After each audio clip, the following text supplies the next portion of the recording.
Hello, everyone. Welcome back to the third episode of Save Point Vids Reviews the MCU, where we, on a semi-weekly basis, review the MCU in theatrical release order. We started with, of course, Iron Man and the Incredible Hulk.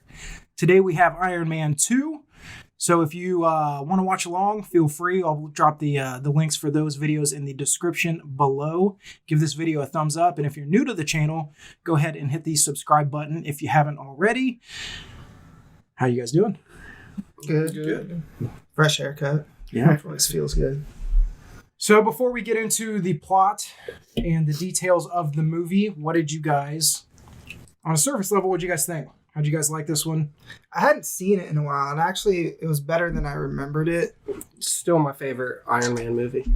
Yeah, I think I could say that too. I don't know if it's my favorite, but I remember thinking it was boring like a long time ago. Really? Yeah.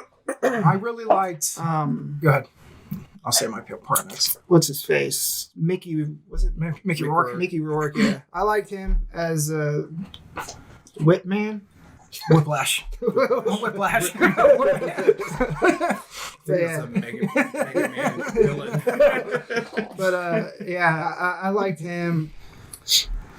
I'm sure we'll get into it, but I wish he would have been in like the ending battle more.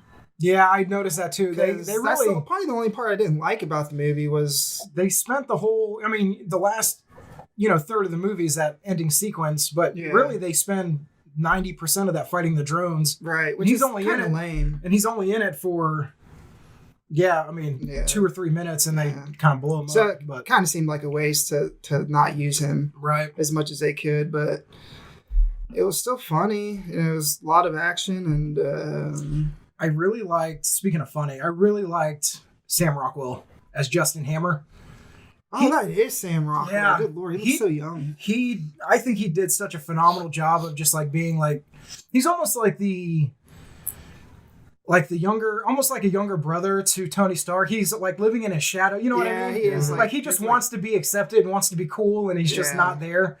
Yeah, he's definitely not as cool as Chuck. Yeah. So, He's like his little stepbrother. Yeah, exactly. He's not even his little brother. He's his stepbrother. Exactly. but yeah, I thought he did that performance really, really well. I mean, from the moment he comes into like the congressional hearing at the beginning to like, the Monaco race, and he's always getting like one-upped and upstaged by everybody. I just loved it. All right, so let's jump into the plot. I've got it here. So, Iron Man 2. I think I have it here. I was going to say, I don't have the release date. Usually I put the release date down. Oh, yeah, I do. Sorry. Must have been 2000. May 9th, 2010. So it was released on May 9th, 2010. It had an estimated budget of $200 million and a worldwide gross of just shy of $624 million.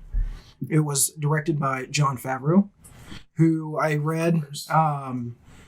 apparently, they were basically writing the script as they were shooting. And It's never good. Because Marvel wanted... Happens to some degree. Because Marvel wanted basically them to have more Easter eggs for like the larger MCU. And he really wanted to focus on Iron Man and that story. And so they said, the IMDb said that it stressed him out so much. That's why he refused to do the third one, the third Iron Man. It's because Disney, he stayed on obviously as executive producer basically throughout the entire MCU. But he was like, I'm not doing the day-to-day directing because it's like too much.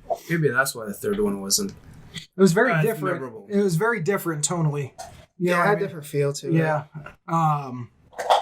But anyway, so yeah, like I said, $624 million. Let's go ahead and jump right in. We open with the audio ending Iron Man 1. Tony's revealing that he's Iron Man. We crane down to see Mickey Rourke watching the presser. I don't know why I put presser. Watching the presser on an old TV in Russia with his father dying by his side. He unearths the blueprints for an arc reactor, and we see his father's name listed on the bottom. He's hard at work on building something, presumably to take down Iron Man. We get a shot of his cockatoo, which will play a prominent role later in the movie. This opening, I've been working on my. I don't know if that was really prominent. No, I've been working on my. It's in the movie. I've been working on my my Ivan Vanko impression. I'll pull it out later. Don't worry. Fair warning. Before you whip that one out. Spoiler. This this opening scene draws a lot of parallels, at least to me, to Tony building the original Iron Man suit in the cave in the first movie. Like Dr. Frankenstein, the arc reactor comes to life and we see the logo flash across the screen, Iron Man 2. We jump 6 months later. Tony is now skydiving out of a plane, which I thought was a really cool scene. Just because the camera... Well, he jumps out the back. Iron Man suit when he was doing it. Remember, before the press conference. The Stark Expo, and the camera kind of follows him as the fireworks are exploding around him. Is it that night? Yeah. Yeah, okay. Yeah. Basically, he lands, he gives a speech all about his exploits and his accomplishments. He talks about legacy, which is the main theme of this movie. Stark's legacy and Vanko's legacy. We then see a video from Howard Stark. The camera then shows Tony checking his blood toxicity levels. For the first time, he actually looks worried about the state that he's in. Olivia Munn makes a cameo. What the hell did I do? Sorry. Who the hell was Olivia Munn? She was she got big from G4. No, I'm saying she was in the movie. She was the reporter.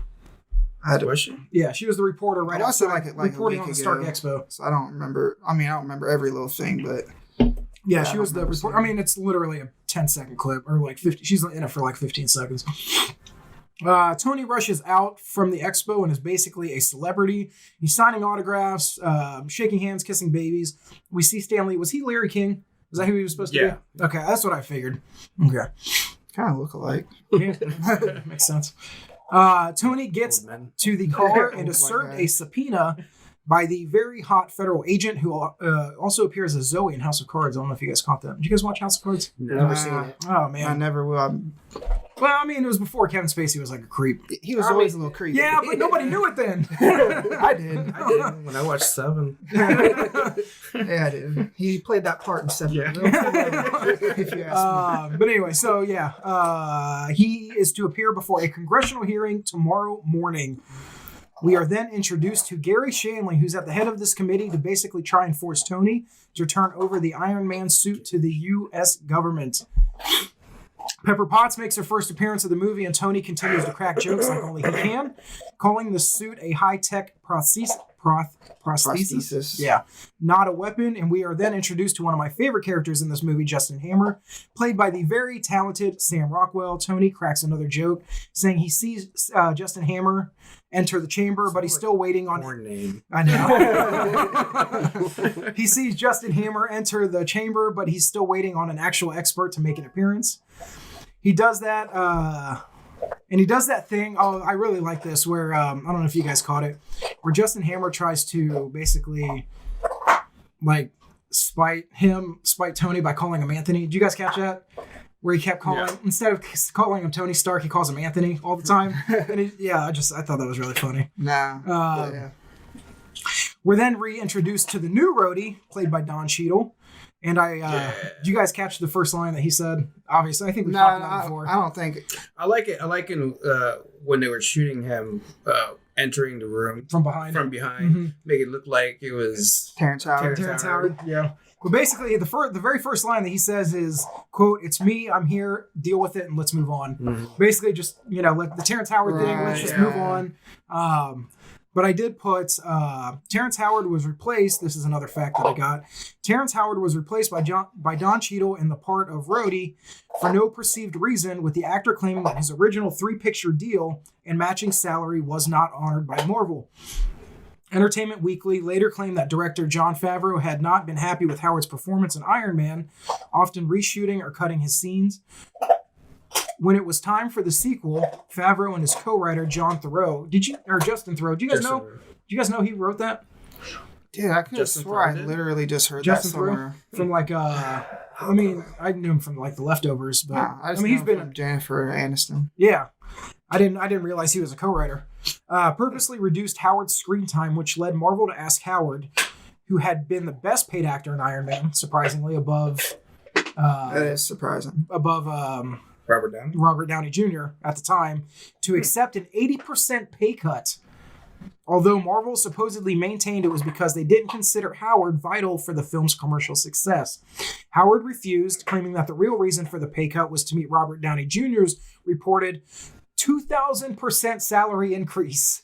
Oh, yeah. He made that movie. Yeah. Cheadle was then sought as a replacement, and Rhodes' role beefed up again, although Howard initially blamed Downey Jr. for, quote, taking the money that was supposed to go to him and pushing him out, end quote, especially since he had recommended Downey Jr. for the role originally.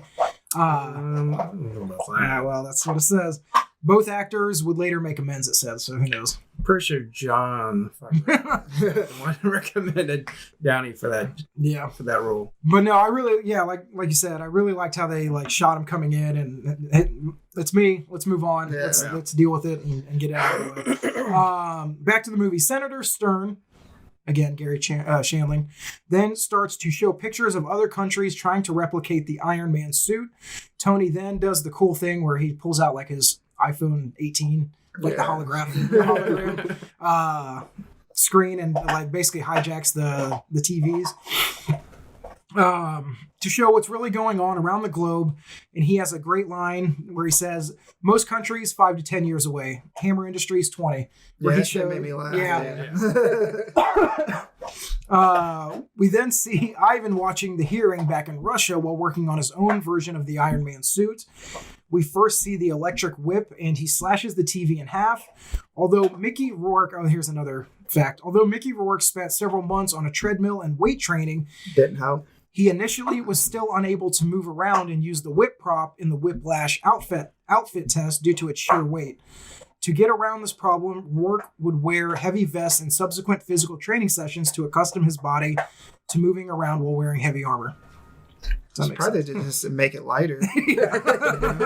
Like make it out of plastic or something. Or just like whip green ropes. Where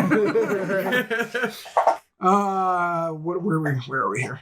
Cut over to the mansion, and we see Jarvis and Tony in the lab.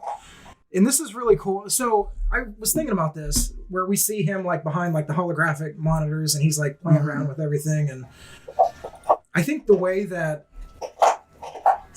we think of like Star Wars as like, you know, the sound effects and like the look of a lightsaber and the black, you know what I mean?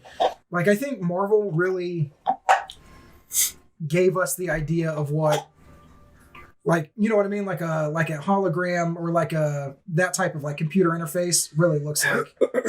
I was thinking about it. I was like, there's really, I mean, maybe Minority Report. Yeah, Minority Report did that to some degree. Yeah, I never really thought about it, so I mean. But yeah, I was just like, it was really cool him walking through the lab, and it's like kind of the screen's kind of following him, and he's like playing with it in the air, and I just can't wait till we get to that point. Yeah, it was more 3D version of what Minority Report. Minority Report was more on the screen. Yeah, they were just moving it around. But yeah, the way was it this movie or the last one where he sticks his arm into the Iron Man gauntlet? That was the third one. Oh, was that the third one? And he like pulls it out, like plays with it. Like, yeah, dude, it's so cool. But anyway, he checks his blood levels again, and the symptoms are getting worse. Jarvis has no alternative to the palladium core. It's ironically keeping him alive and killing him at the same time. He walks through the lab interacting. He walks through the lab interacting with all the holograms. Tony and Pepper argue about the state of the company. They have a really good back and forth where basically Tony's got his heads in the cloud. You know what I mean? He's just like worried about everything else, and Pepper's trying to do the day to day. But then Tony ends up giving Pepper the role of CEO. Hands over the company to him. We actually see Tony have a genuine moment with Pepper, which is nice to see. We then cut back again to Russia, and Ivan is accepting some papers that will get him to Monaco. It's like a fake passport and tickets to the race, I'm assuming. And then we cut right back to Malibu, and Tony and Happy are sparring, and we are then introduced to the what can I think of her name? I didn't write Scarlett Johansson. Natalie Rushman. Tony calls her over into the ring, and she proceeds to hurricane Rana Happy right into the mat. And we're off. Oh, so yeah, basically he gets the impression they're kind of doing like a flirty thing back and forth. And then we're off to Monaco for the Grand Prix. And did you guys catch that Elon Musk was in this movie? Yes. Totally missed that the first time. Yeah, I remember seeing him. I didn't even realize he was like a big deal in 2010. Well, he had the big internet company. Well, he had PayPal, but I didn't know he was like a public figure. You know what I mean? Like, you think of Elon Musk now, sure, but like, did anybody really know? I think he was starting up SpaceX. He was like really getting into it by then. But I don't remember hearing his name until like really Tesla started to explode a couple years back. Yeah. I didn't realize that he was like such a public figure back then. Yeah. And actually, Hammer Industries was filmed on Musk's SpaceX facility in California. That's what they used as the hangar, basically. Hammer sees Stark, and we are again reintroduced to the Vanity Fair reporter, the blonde. I can't remember her name. Christine. Yep. Tony and Pepper. Tony and Pepper crack a joke about how she did a spread on Tony last year, and Tony chimes in that she did, and she wrote a story on me as well. And again, I just love how Sam Rockwell plays this character. You can tell he wants to be Tony Stark so bad, but he's basically just playing make-believe. He's always playing second fiddle. Tony, again, checks his blood levels in the bathroom and thinking,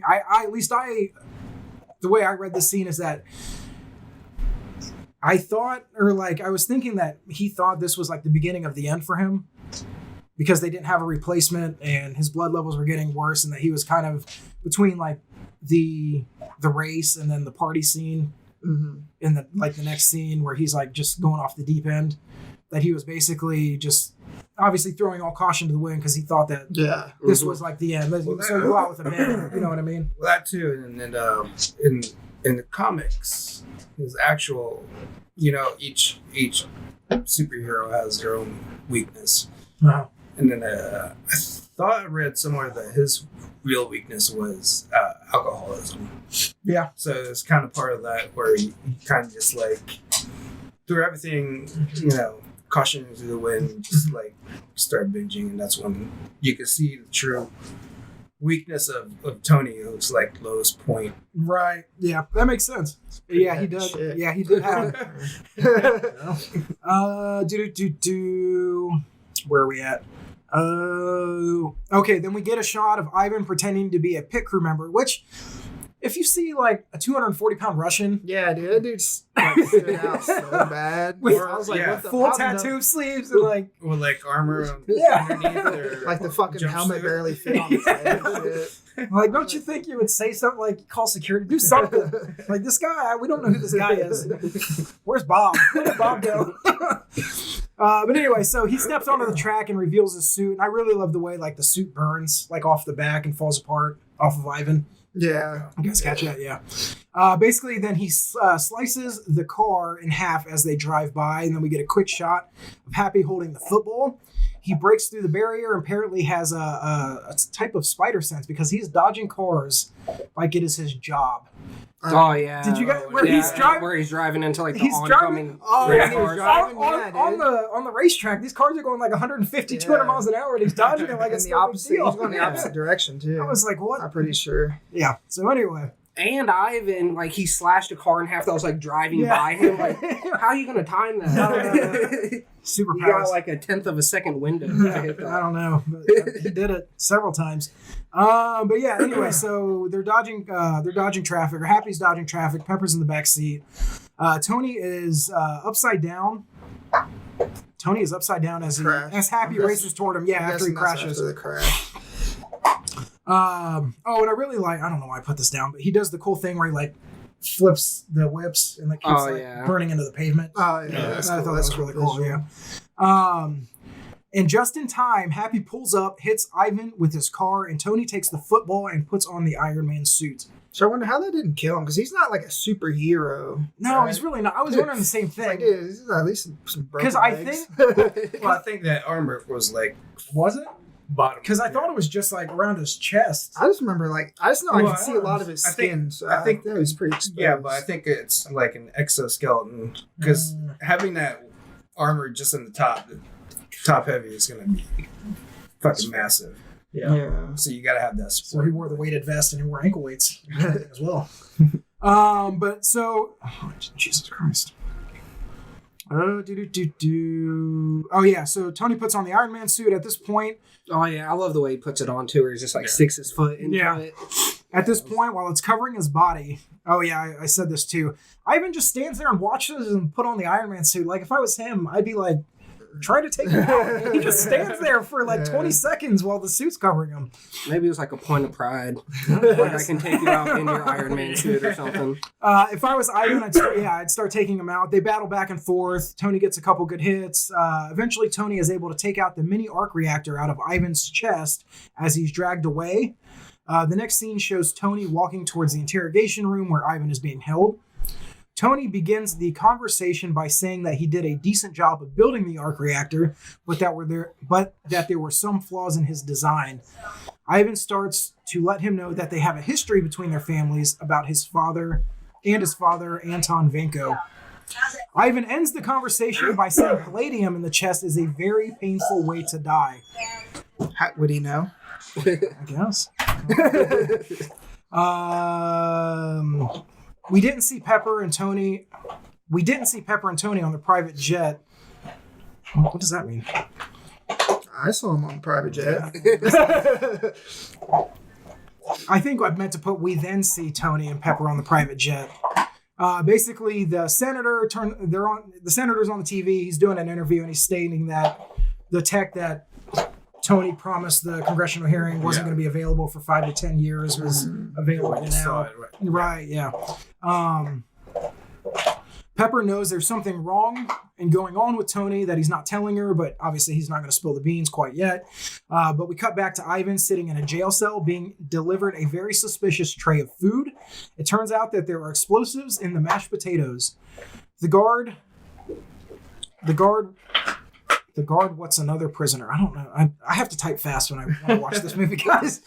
It's hard to take notes. He places the key. Yeah, to get him out of the cell, basically. And another prisoner. Oh, that's right. Walks in. And they swap. Yeah. And just like beats him without mercy. Yeah, because he figured that he was wearing the same number as he was. Mm-hmm. So he just kind of knew, this might escape. So, right. Okay. That makes sense. So, yeah, the explosion goes off. He's trying to make his getaway. He ends up getting captured by a couple guards. He has basically a burlap sack thrown over his head. And then I think the next scene is where they cut right over to Justin Hammer in the hangar? Yeah, so Justin Hammer is sitting there like super fancy with his caviar and champagne and fucking very douche-like. Yeah. And they're in the hangar. My favorite line is like, I eat dessert first. Yes. It's so weird. I love it. But yeah, so he basically reveals the plan that he wants to, I think this is where he wants to obviously get Ivan to work for him. Mm-hmm. And he kind of spills the beans on like, hey, I want to be in the Pentagon. I want Hammer Industries to be in the Pentagon for the next 25 years. To help. He needs Ivan's help to get him over the edge over Stark Industries. Is this where you're going to do the impersonation? Yes. In a second. Because he wants his bird. I know. That's what I figured it was going to be.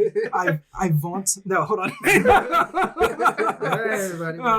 Dracula. I was practicing this on the way over here. It sounds different in your head. No, yeah, it probably does. No, hold on. I'm going to work on it. Up here. Give me a second. Where are we? After he wants his bird. Yeah, I want my bird. No, hold on. You sound like the Count. No. Okay, hold on. I'm gonna work. You gotta talk from the back of the throat. When you're doing like Russian accents. Throat's dry. Hold on. I did forget where we were.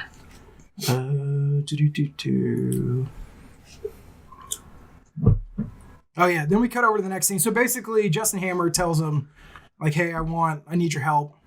Then we cut over to Rhodey, who comes over to check on Stark, while Natalie and Pepper Potts are upstairs putting out fires for the company. Tony is digging up details on Vanko. What's his dad's name? Not Ivan. I didn't catch it, but basically pulling up details on Ivan's father. Mm-hmm. Tony's clearly struggling. It looks like he's obviously the blood. Yeah, the poisoning. And it kind of looks like he's been drinking a little bit, which kind of goes to your point. He's clearly struggling. Rhodey helps him over to the desk to insert a new palladium core to keep him going. We then head back over to Queens, New York, and Hammer Industries and Ivan are being walked through the hangar with all the Hammer tech, and Justin shows him the prototypes for the Iron Man competitor. Justin Hammer tells him that it's impossible to break through his firewall. I thought this was a really funny scene where he's basically yammering. Ivan immediately walks up to the laptop and starts typing on it. And he's like, "Oh yeah, you can't get into that. It's super high tech or whatever." And he breaks through it immediately. Ivan rips the head off of one of the prototypes, giving Justin Hammer a near panic attack, saying that each one of these cost almost $126 million. Back in Malibu, it is Tony's birthday party, and he decides to go completely off the deep end. Good trash. And I don't know about you guys, this scene always made me I just don't like this scene. I didn't like it the first time. I didn't like it now. Which one? The party scene? Yeah. Where he just What, just because he's drunk? Yeah, I don't know. It's just I just never liked it. I don't know. I mean, it makes sense what you're saying. It's him. He thinks it's over. He's got a problem with alcohol. And I get all that, but it was just did that? No, nobody else felt that way? No, I mean, it's because the scene before when he's talking to Scarlett Johansson, I think, and he's asking her hypothetically if you knew you had a limited amount of time, right? Yeah, she said I'd do whatever I want, so I think he's doing what he wants. Yeah, I mean that makes sense. I don't know. I just never. Well, I mean, it just shows. I think it was needed to show how low he was getting. Right. No, I agree. It was just, I don't know. It was never a scene, favorite of mine. Where are we? Yeah, but he basically starts partying. He's shooting watermelons and dishes in the air, and all the hot girls are loving it and shit. And there's only one hot girl in the movie. Scarlett Johansson. Scarlett Johansson. I mean, yes, that is true. There were a couple in that. Well, there was a couple actually. And Tom's dead. And Tom Vanko. No. Anton Vanko. That's what it was. Appreciate that. It was gonna bother me. So but yeah, so basically Rhodey comes in, he's talking on the phone to presumably his commander. Mm-hmm. He's saying that I'll have the Iron Man suit back in 24 hours, blah blah blah. He walks in, he's like, "What's going on?" And Pepper's like, "I don't know how to stop him." So she tries to get him off the stage. He's obviously drunk, he's making an ass out of himself. So Rhodey goes downstairs, and this was a callback to the first movie. Remember that at the end? Where he's next time. So he finally gets into the Iron Patriot suit, comes back upstairs, and basically tells everybody to clear out, and then they start fighting. What song was it? It was Queen. It was Was it Queen? Yeah, I don't remember. It was a remix because the DJ AM was there. Is it Another One Bites the Dust? Yeah, it was. Yeah, it was Another One Bites the Dust. And so they're fighting through the mansion, breaking down everything. And he picks up a 45-pound plate and just tosses that at him. And I think they end up going through the ceiling or through the floor or something. Both, probably. Yeah. But so basically at that point, it looks like Tony's coming back to Earth a little bit. He's starting to come down, and they're both in the, I don't know, in one of the rooms, and all the guests are outside the window. Yeah. And he freaks out and yells at him. There's just he doesn't yell at him, but he screams, and they all run off scared. And then him and Rhodey are going back and forth on put your weapon down, put your weapon down. And then they do the Dragon Ball Z thing where they both shoot a power blast. Yeah, they shoot a power blast at each other and just take each other out. Next up after that, I think we wake up the next morning and are reintroduced to Samuel L. Jackson's character, Nick Fury, in Randy's Donut Shop. And spoiler alert, turns out Natalie Rushman is an agent working for S.H.I.E.L.D. Yeah, who would have thought? I thought. And I just have to say, man, I really love Samuel Jackson as Nick Fury. Say Scarlett Jo, yeah. Yeah, I mean that too. Yeah. But no, I really just love his, because I was watching, when Disney Plus launched, I was watching the prequels for Star Wars, and he's just so uncharismatic. He's not himself. You know what I mean? When you think of Samuel Jackson, you think he's just Disney Plus and can't say what he usually say. Right, no, but I think it was just like, well, it was just the way the characters are written. But here he's more able to be himself. He's really outgoing. He's really like energetic and charismatic. And I just really talking about like the Star Wars prequels. Yeah, where he's like, I think it's because he can't be himself because he has to like embody a Jedi. Well, I get that, but it just seemed like very. I mean, that's a whole different discussion. But yeah, it was just like the dichotomy between these two characters, where he's normally, again, you think of Samuel Jackson, you think he's always up here. Right. You know, you think of he's a smart ass. You think like The Incredibles, you know, just like all these roles he's been in. So it was good to, you know, kind of have him get back to America. Yeah. Yeah, exactly. You know, they're making a sequel to that? Mm-hmm. Yeah. But yeah, they're making a sequel. I've never seen it though. Yeah, so you've never seen it Coming to America? You got to watch that. I only parts of it. It's so funny. And then they inject him with, it turns out it's lithium dioxide, reversing the effects of the palladium toxicity in his blood. I wonder if that would work in real life. I don't know. It's only temporary, though. It is only temporary. Fury, what's... I don't know what's that mean? What are you trying to say? Just read it out loud. Fury, what's Tonino? Totinos? What? I don't know. What's Tony to what? Fury wants Tony... I don't know. Fury back into my Tony too. Fury wants to let Tony know that there's still a chance. Yeah, but a heart attack. And a possibility that he can find a cure. I think it was having a stroke. I think it's supposed to be Fury wants Tony to know that there's still a chance and a possibility that he can find a cure. That makes sense. We then cut back over to Hammer Industries, and Justin Hammer gifts Ivan with a cockatoo that he brought from Russia, but it's still not his bird. I want my bird. I'm getting give me that was better. No, give me like. But what was the other? Ideal. What was the other line?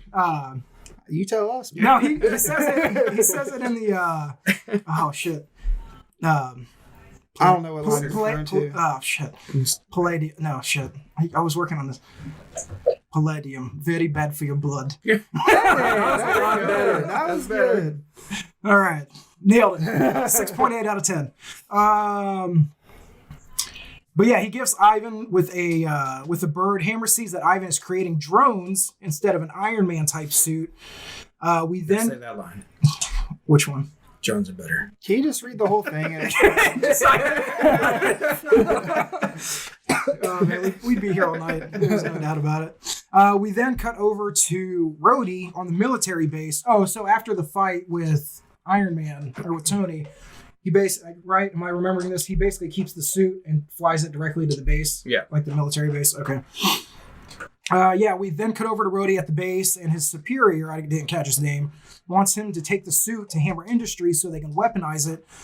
And then we get another cut back to the Stark mansion in Malibu, and we get a lot of exposition about Howard Stark and the history between the Vankos and the Starks, and the key to fixing Tony's chest and poisoning and all that, between him and Nick Fury was given more of a background of Howard Stark to Tony, because Tony didn't really know about his dad. Right. So daddy issues. Yeah, so he was given more information than he had before. So. Right. Tony about. Oh, and the key to fixing Tony's chest and the poisoning once and for all. On the other side of the world, Rhodey takes out the arc reactor core out of the Iron Patriot suit, and that's when Hammer comes in with a cache of weapons that he wants to steal to the military. I really love this scene. Yeah. Where he's just, I didn't write it all down, obviously, but all the one-liners he gets as he's like taking out, showing them the weapons, and then like each weapon gets bigger and bigger. Except for the last one. Until he gets to the last one, what is called, the Widowmaker? No, ex-wife. Oh, the ex-wife. That's what it is. Yeah, the ex-wife. The Widowmaker. Yeah, the ex-wife, and he calls it like the bunker buster that'll bust the bunker under the bunker or something. Yeah. But then, Rhodey says that they'll take all of it. They'll buy all the weapons, and then we cut back over to Tony opening his own cache of his dad's old belongings. There's a blueprint for the arc reactor. There's a bunch of newspaper clippings and some newsreels. Tony starts going through his old notebook while the movie's playing on in the background, trying to figure out exactly what the combination that will save his life. We then see a clip that apparently Tony had never seen before of Howard talking directly to Tony, talking about the replica of the city that is the key to the future, and that Tony, when he is older, will figure it out and solve the riddle. Yeah, he said he built this for him. Mm-hmm. Yeah. And then Tony visits Pepper in her office. And I really like this scene where he's basically driving down, like, I'm assuming like the Pacific Coast Highway, and he buys like a thing of strawberries. And he's like, he basically gets to Pepper's office, and she was like, there's only one thing in this world that I'm deathly allergic to. He's like, well, yeah, but I knew there was a correlation between you and the strawberry. And, what was the other thing? Oh, the little thing that's spinning on her desk. Oh, like the perpetual motion. Yeah. And I was like, when I first saw it, I was like, that is a really annoying object to place right in the middle of the scene. And it turns out it's there for a reason. Yeah. He's like, can we like, move that? And it was just really funny. Tony notices that the model of the city is the key of the city of the future is in her office, basically like under some sheets in the corner, and he decides to take it home to try to crack the riddle. We then get more cool holograms, and he starts tearing it down and trying to figure out exactly what his dad was trying to tell him. Which, I mean, what's with the riddles? Why can't just Dad tell me what it is? Like, what do you need to like? Well, he didn't have the technology of what he had. What Tony has now. Interesting. I just want to know how his dad knew that he was going to put an arc reactor in his chest that was powered by palladium. I don't think giant plot hole. I don't think he meant he was going to do that. I think he just wanted him to discover a new element. This giant plot hole. I don't think he was finding a new element. That's what he was going for. Basically, we see him working through it, and it turns out in a very short amount of time that he's able to crack this code, and he's basically taking out all the different things in the hologram till it's basically left with it look like a molecule or whatever. You notice that the molecule looks like Cerebro? No, I didn't catch it. What does Cerebro look like? From X-Men? From X-Men? Yeah. The thing Isn't it just a helmet, dome. though? No, it's a giant dome. It encompasses. Yeah. Oh, you're talking about I thought you were talking about the helmet. I'm like, No, it's the room that Professor X goes into. Isn't that just like a dome? Yeah. like a circle. So it could look like anything. But It it was like a was super like dome. symmetrical. I don't know. I don't remember what it looked like. The more you reading this, I don't remember a lot. I mean, we watched it. It was like a week ago. Yeah, we watched it like a day or two after probably the like a last day one. after we recorded the last one. But basically, Tony's able to create or find the new element, and then it will act as a replacement to the palladium core that he's been using. We didn't get the remodel scene. Martone is building. Martone? I don't know. Martone. I think it's autocorrect. Is building infrastructure to create the new. I don't know what that meant. How does it autocorrect on like notes? I don't know. And there's a nice Easter egg where Coulson picks up the half dismantled I put Iron Man shield, but the Captain America shield. Yeah.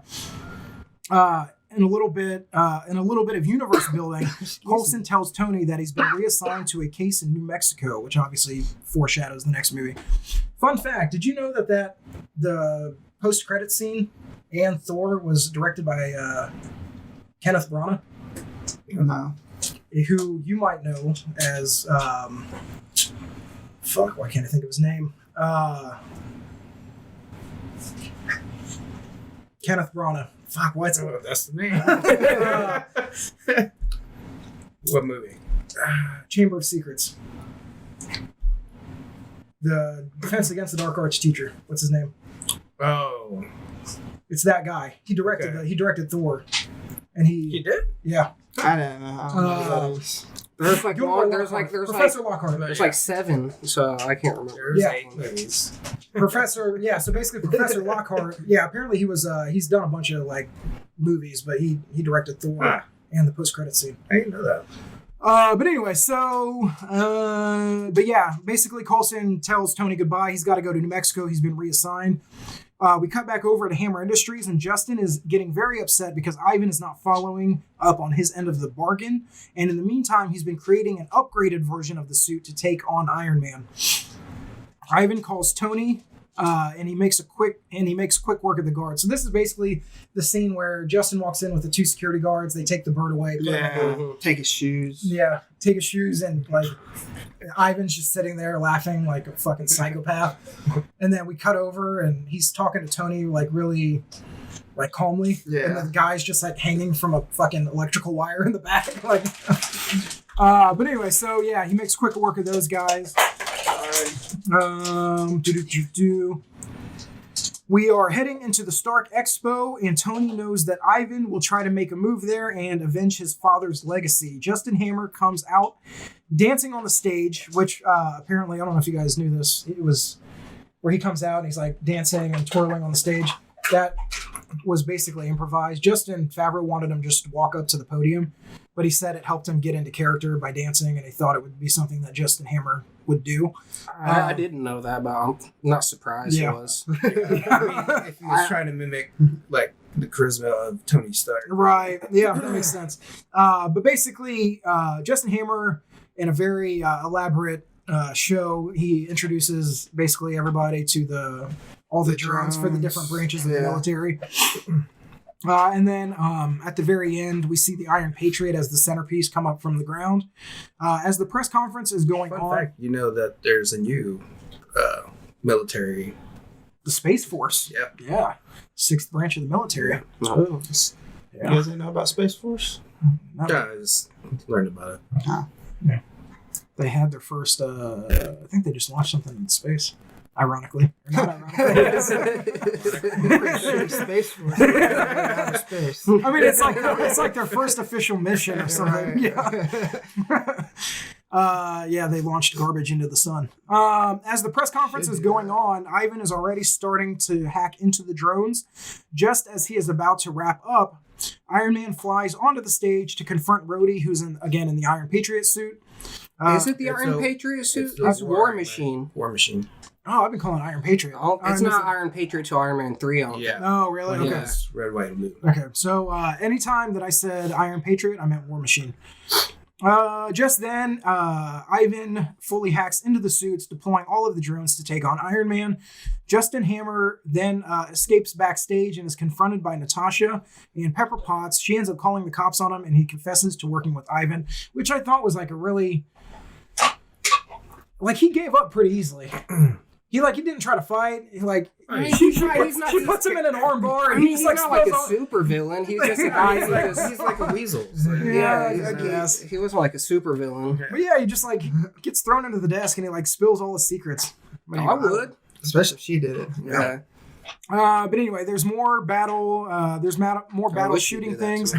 going on. There's more drones. Basically, there's a lot of fighting, a lot of flying around. Happy takes Natasha to Hammer Industries so she can try to get a hold and bring in Ivan Vanko. Is it Vanko? I don't know why I said Vanko also. Palladium. Very bad for your blood. It was confirmed by Tom Holland. Another fun fact. It was confirmed by Tom Holland that the kid in the Iron Man suit that the drone kind of picked out was indeed a young Peter Parker. I mean, obviously it wasn't played by Tom Holland, but supposedly in the canon of everything, that was Peter Parker. I feel like he just made that shit. Yeah, you can say that about anything after the fact. I mean, it seems like this took place in where is it? Malibu, California? Oh, yeah. No, Peter Parker is supposed to be... No, this takes place in New York. The Stark Expo's in... Oh, yeah. Because, it's the Stark time. And then we get a funny scene of Natasha and Happy taking out the guards, and obviously she's running through, kicking and flipping and doing all kinds of shit. Happy held his own, though. Yeah, for a normal guy. Yeah, and then basically he's like she's not even breaking a sweat, and then he's like... I will say one thing though, the battle sequences with Black Widow towards the end of the MCU, the current MCU, it looks so much better than it did because it just looked really weird and fake. The choreography and the editing, everything was a little off. But yeah, I agree. They do get a lot better. Well, that she's been doing all that training that she does. Yeah. But anyway, so yeah, and Happy yells out, "I got him! I got him!" And she takes out like 12 of them. Yeah, He kind takes of dark, like some dude's like hanging Yeah. from the ceiling, and he's still alive. I'm like, oh. But by the time they get back to the room where Ivan was being held, he's already gone in the Whiplash suit, ready to take on Iron Man and was it War Machine? I put Iron Patriot again. Yeah. We didn't get a lot more. We do get a lot more shooty stuff in the final battle between the three of them, plus the drones, which admittedly is a pretty cool looking scene. I really liked it where he was flying. I think it happened actually before this, but where Tony is flying and then he cuts through like the metal globe. Where he like ricochets off the thing. And Well, you forgot to mention that during that expo, War Machine got hacked. oh, that's right. They're fighting Yes, each other. yeah, fighting each you're other. right. Yeah, Well, I don't know if Tony was fighting back. Was he fighting back? I think he was just running from He was running from him, But yeah. But now that I think, like the final battle scene, there's only like 5 minutes of actual fighting. The rest of it is just like Tony flying, like that's what I mean. like yeah. flying away from the drones. Right. Yeah, there was very little fighting. Yeah, because Rhodey was giving a heads up. Yeah. World. But there was like very little fighting in like the final battle scene. Yeah, I mean, they end up in the park, obviously. And then they have a funny back and forth where, like, we need the big weapon to take the high ground, and they both start walking up, and they're like, oh, you know, whatever. But they start battling. Let's be honest, Iron Man is the bigger weapon. He just has like a minigun on his shoulder. That's all. I really like the. I don't know what the weapon is called. The double red laser where he like spins and he cuts out. I forgot how cool that was. I wish they would use that like more in the other movies. Yeah, I think it's just badass. And Rhodey's line was like, maybe you should have led with it. Yeah, exactly. That shit looks powerful. But yeah, then we cut over to Justin Hammer being arrested, and apparently Pepper Potts was immediately. Oh, yeah, I thought this was weird. In addition to being the CEO of Stark Industries, apparently she's the head of the NYPD. Oh, Because yeah, she was just like giving them orders. She and just stuff. starts I thought ordering the that- cops around. Yeah, she was like, you need to shut down this road, and you need to shut down the subway. I And thought they're that too when I was watching. I'm like, And they're like, She was yes, like, ma'am. I forgot. And I was yeah, like, and then they're like, are you coming? She's like, no. I'm like, I was like, yeah, it's very Cops strange. would be on that. I don't know. They'd be like, no, you're coming. I know. Oh, and then we cut back to the fight, and we get that funny scene where Rhodey's like, and I got this. yeah, he's like, I got this. Whiplash lands in like, the Oh, giant yeah. suit, and he launches the ex-wife at him, and it's like a Bounces off of him. Yeah, and then Tony's like, Hammer Tech. he's like, yeah. Basically, but yeah, to get rid of Vanko, they again do the Dragon Ball Z double power blast, take him out, and again, it was a quick scene. Yeah, they take him out really fast. It was that was it, and he just kind of lays there. But then he hits basically the self destruct on all the drones and himself. He saves the kid, and then he saves Pepper. I think they end up. Pepper was just like looking at the drone while it was beeping Yeah, for I like know. 10 seconds. She was like, "What? What's happening? What does that mean?" If anything, Is if that anything myself? starts to beat, Yeah. and then as time goes on, it starts to beat more rapidly, I'm getting the you hell run, out of you there. run the opposite direction. It's like an episode of Rick and Morty. You guys wouldn't know. You don't have to laugh. But yeah, so he. You have a life.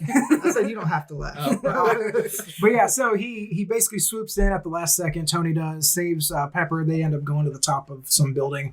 They have a bunch of back and forth. Pepper's like on the verge of a panic attack. Yeah. He's, they're going back and forth. She says, I resign, I quit, I can't do this, like blah, blah, blah. I don't remember exactly what they say, but they end up kissing. And then we get the funny cut to Rhodey, who was sitting right there. With Creepy. As Yeah, sitting there in the shadows watching him, like all lounged back. But yeah, so, and then after that, we then cut over to, some time has passed, we cut over to a building where Tony has a folder in front of him labeled the Avengers Initiative. It turns out that Nick Fury no longer wants Iron Man in the Avengers because he's too reckless and selfish and has compulsive behavior. The last scene of the movie... Didn't he want him as like an alternate or something? No, he just wanted to be Like a consultant. advisor. A Yeah, consultant, like a yeah. consultant. And he said, you can't afford me. Yeah. Yeah. So then we cut over. The last scene of the movie is Senator Stern presenting the award for exceptional service to the country or whatever.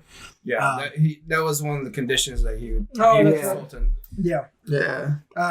And then he basically pins him and It says how it's funny how annoying like a little prick can be. Yeah. And then they all get a picture, and then basically that's it. Then again, the end credit scene is Coulson in the New Mexico desert, and there's a crater, and there's like Thor's hammer, and they're like trying to like pull it out, but they can't move it. Exactly. Which I remember. They didn't do that At the end credit. It just sees the hammer, then just like fades. Oh, that must be in the Thor movie. It is. Yeah. I can't remember. I didn't watch the end credit scene. But yeah, I mean that's basically it. Credits roll, and then that was it. It's a good movie. So it was good. It's my number one. So let's vote. So who thinks? And I mean I know where it's going to be, but I want to do this officially. Who thinks it's better than the Incredible Hulk? This is the third one, right? Yeah. So I'll just go Iron Man 2, Iron Man, and then Incredible Hulk, which I think is everybody's. It is for me. I still like the first one better. Do you? Mm-hmm. What's your? I mean that's fine. What's your what? Thanks. I was feeling bad. If I would have said Incredible Hulk, I would say it was pretty close to that. Yeah, they're both really really good. I think I just like the origin story aspect of the first one, and I don't like the ending of the second one. The battle, it just didn't do anything for me. It was really anticlimactic. It was anticlimactic. It really was.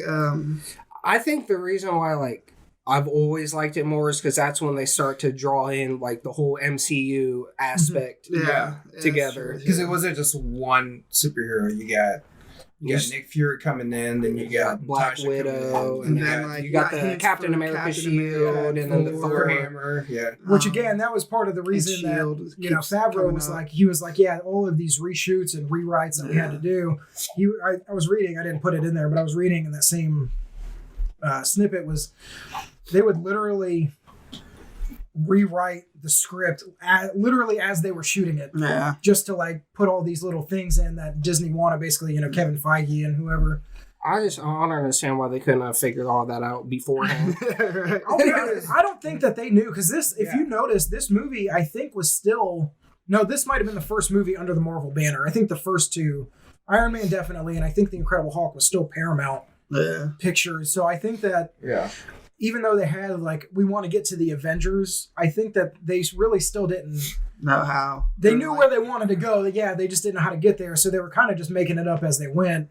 And I think with all the rewrites, I think that's what kind of made the whole ending the way it is. Right. Because rumors were that, Mickey Rourke was hard to work with in that movie. Yeah, I did read that too. And Hardy's just hard to work with in general. Right.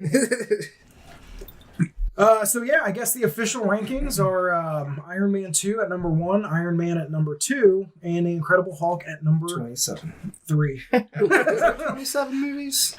It's 20-something. Holy shit, dude. Yeah.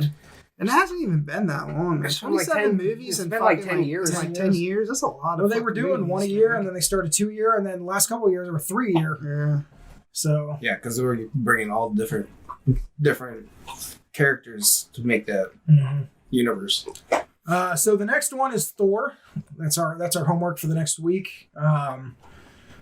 Like I said, it'll be. Not a big fan of the original Thor. I'm not original. Weird blonde eyebrows. I'm not a fan of the first two Thors. Yeah, the blonde eyebrows. The blonde eyebrows are weird. Yeah, weird me out. It's almost as weird as what's his name from the Superman guy? How they Henry Cavill CG'd out his mustache. They should have CG'd out those eyebrows. Oh man. So anyway, that's going to be homework for the next week. I'm going to put, because I'm pretty sure even normal blonde people's hair, their eyebrows are brown. They're like a dirty blonde. Yeah, they're like a darker. Yeah, they want to make him look like somewhat of a god. Like other. Just made him look weird. Yeah. So it'll be interesting. I don't remember liking this one all that much. It's been a long time since I've only seen it once or twice. I liked it, but it wasn't my favorite Thor movie. Yeah. So it'll be interesting to see how this one holds up and where it kind of obviously ranks as we go forward. Anyway, guys, let us know what you thought of Iron Man 2. Let us know if you agree or disagree with the rankings, although at this point I don't know if you could disagree, I mean, I guess there is a case to be made for Iron Man at number 1. We're incredible. You know, there is no case for I that. really likes Edward Norton. I guess, man. But anyway, yeah, let us know what you guys thought. Again, give this video a thumbs up if you haven't already. And as I said at the beginning, if you are new to the channel, you stumbled upon upon this video, hit the subscribe button if you haven't already. Yeah, I guess that's it. Anything? Nope. All right, guys. Until next time, you guys have a marvelous day. Pun.